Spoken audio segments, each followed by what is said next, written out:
Shederalon gedung teater di Mariupol, Ukraina, tempat warga sipil berlindung runtuh di bom Rusia. Ratusan orang diduga terjebak di dalam bangunan tersebut pada Rabu 16 Maret 2022.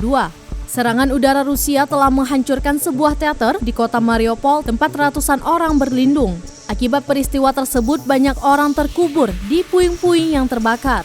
Diketahui ratusan orang sedang berlindung di gedung tersebut untuk mencari keselamatan di tengah invasi Rusia. Puing-puing juga dilaporkan telah menutup pintu masuk ke tempat perlindungan di dalam teater. Kepala Administrasi Regional Donetsk Pavlo Kirilenko di Telegram menyebut belum diketahui berapa banyak orang yang tewas atau terluka. Pada Kamis 17 Maret 2022, artileri Rusia menghancurkan sebuah sekolah dan pusat komunitas di Mareva, kota dekat Kharkiv. Serangan Rusia juga telah menghancurkan kota-kota dan desa di sebagian besar Ukraina.